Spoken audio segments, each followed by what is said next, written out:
வணக்கம். இந்த பதிவில் நாம் பார்க்கக்கூடியது வேதங்களில் புராணங்களிலும் நாம் குறிப்பிடக்கூடிய யுகங்கள், அதாவது டைம் பீரியட், அதை பற்றி நம்ம அடிப்படையான சில சுருக்கமான தகவல்களை பார்க்கலாம். இந்த புராணங்களிலிருந்து நம்ம பார்க்கும்போது யுகங்களை 4 யுகமாக நம்ம பிரிக்கிறோம்.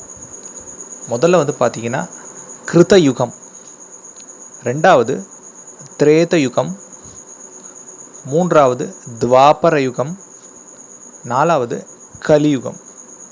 கிருதயுகம், திரேதாயுகம், துவாபரயுகம், கலியுகம். முதல்ல இந்த கிருதயுகத்தை பற்றி பார்ப்போம். கிருதயுகம் அப்படிங்கிறது பார்த்திங்கன்னா சுமார் 18 லட்சம் 17 lakhs.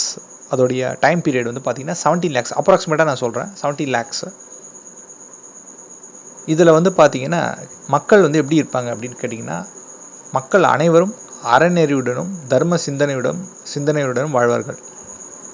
அது மாதிரி மனுஷனோட ஏஜ், அப்ராக்சிமேட் ஏஜ் பார்த்திங்கன்னா 1 lakh years. மனுஷனுடைய சராசரி வயசு 1 லட்சம் வயசு, 1 லட்சம் வருஷங்கள். இது கிருதயுகம்.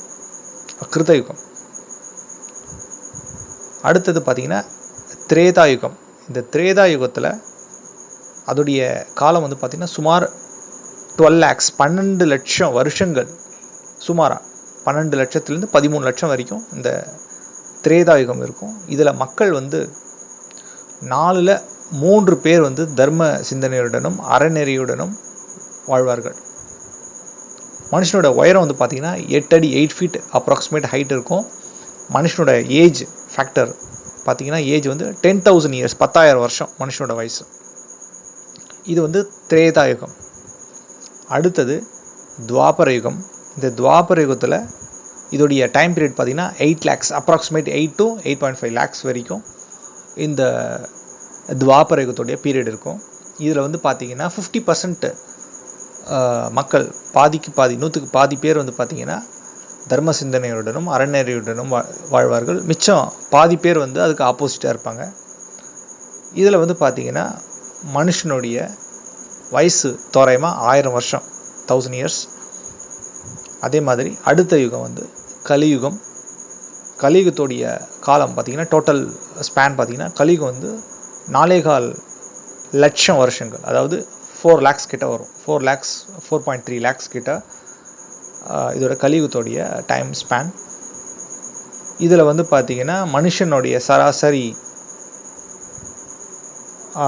4 பேரில் ஒருத்தர் மட்டும்தான் அறநெறியுடனும் தர்ம சிந்தனையுடனும் இருப்பார். 4 பேரில் ஒருத்தர் மட்டும்தான் தர்மசாஸ்திரத்திலையும் அறநெறியுடையும் நேர்மையான வழி வாழ்வார்கள். மிச்சம் 3 பேர் அதற்கு ஆப்போசிட், எதிர்மறையாக தான் செயல்படுவார்கள்.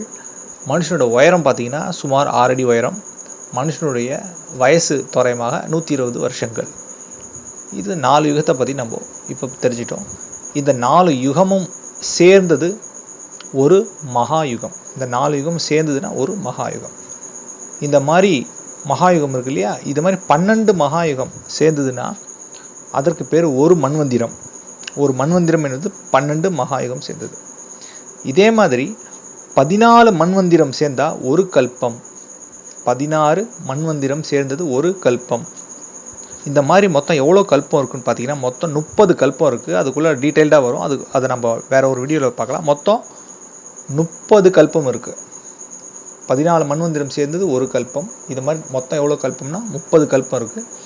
அதில் நம்ம இருக்கக்கூடியது இப்போ 2வது கல்பம். அதுக்கு பேர் ஸ்வேத வராக கல்பம் அப்படின்னு பேர். இன்னொரு அடுத்த வீடியோவில் வேறு ஒரு நல்ல ஒரு விஷயத்தோடு பார்க்கலாம். நன்றி, வணக்கம்.